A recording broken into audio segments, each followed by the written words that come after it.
I've been a member of Veterans for Peace since I think 2002 or 2003. I'm an associate member. I'm a member of Chapter 92, Greater Seattle. Veterans for Peace is a national organization, and one of the things they do is try to teach the public about the cost of war. And they consider homelessness one of the costs of war. 25% of all homeless people nationwide are veterans. So when Nicklesville was being formed, we were looking for a 501c3 umbrella organization to sponsor us so that donations would be tax deductible. And I asked my friends at Veterans for Peace, and the board said that would be great. We'll do it if you'll be the liaison person. So I'm the liaison between Nicklesville and Veterans for Peace Chapter 92. So Chapter 92 has done a lot more than just in name be the fiscal sponsor.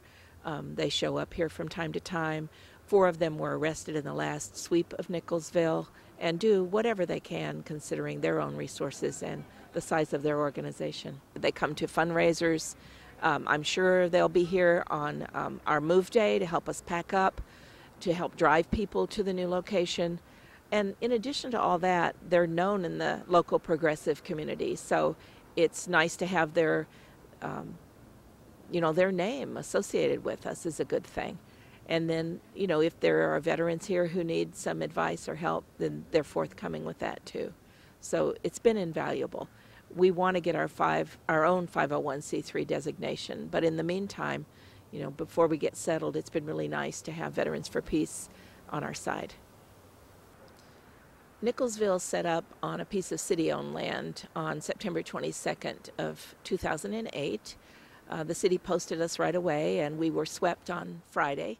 25 people were arrested, some of them homeless people, I'd say about half, and about half supporters of Nicklesville. Before we were swept, we moved as many of our things as we could into the adjacent parking lot because it was state-owned, and the governor let us stay there a few days to look for another site. And since then we've moved, I think we've moved about 12 times. And we're getting ready to move this week on Wednesday to a permanent site. The goal of Nicklesville has always been to have a permanent site and get out of the tents. We want to have an eco-friendly little village, a community we'd like to have room for up to 1,000 people, which will scarcely put a dent into the homeless population around here of the people who don't have anywhere to go at night. It cost around $2,000 a month to operate Nicklesville, and all that money comes from donations. The biggest expenses that we have then are the honey buckets. We have 3 honey buckets.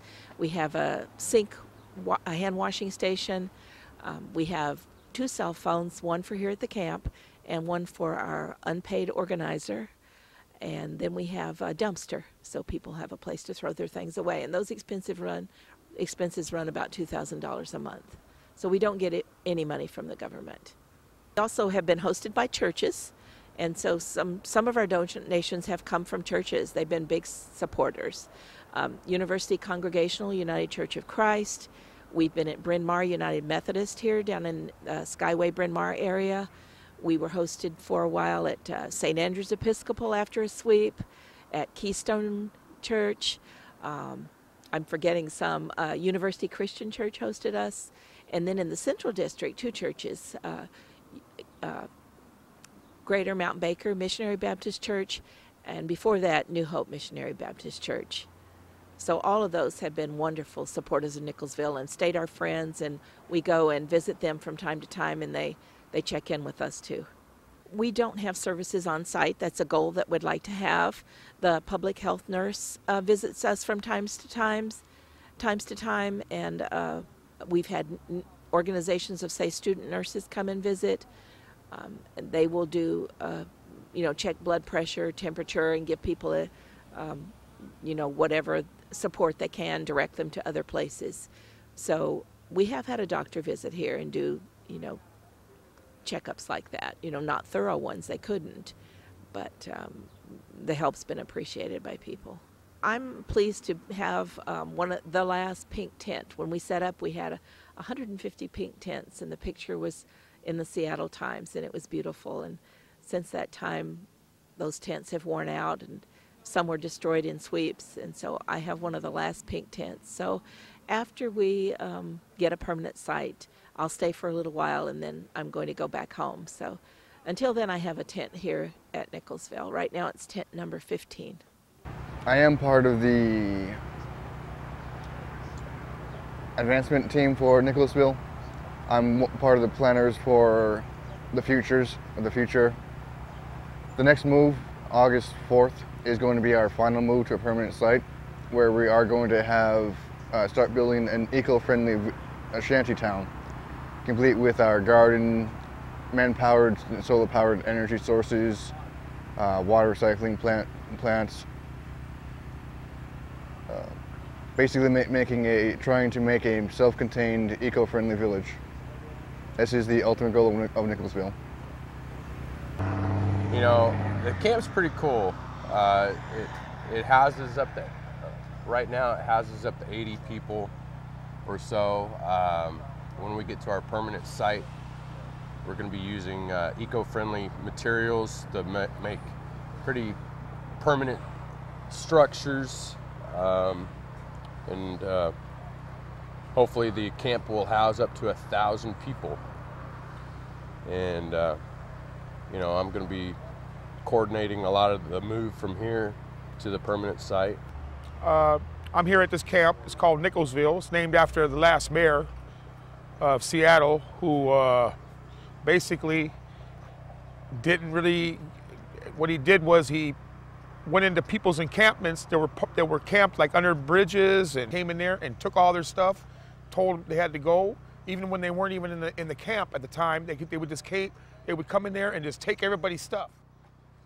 So how Nicklesville got started was, it was a place where everybody got together and formed a tent community, so people could have a place to go and not get their stuff taken. Luckily, there's people out here in the public, like churches and different communities, like the Indian Center, where they're having the powwow this weekend.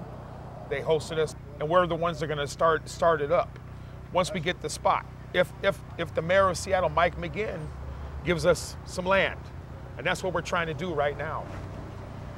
And basically, we're the most cost-effective way to house people, residents of the new place. And it's just, to me, the reason why I'm here is because I was living in public housing, and there were so many bed bugs that I just couldn't stand it. I was living with a friend. It wasn't in my name. I was living with a friend. And the bed bugs were just crazy there. Thank God I got this place right here. Because without this place, I don't know, I'd probably be in a shelter, then I'd have to wander around all day. But here, you can go actually come in when you want, leave when you want. And if you have a job, you can keep your stuff so you don't get stolen. People watch your stuff, security. I mean, what more does a person want? And that's about, basically, that's all I got to say. I'm a little choked up because this place really helped me out a lot. I mean, really a lot. Without this place, I don't know where I'd go. But This is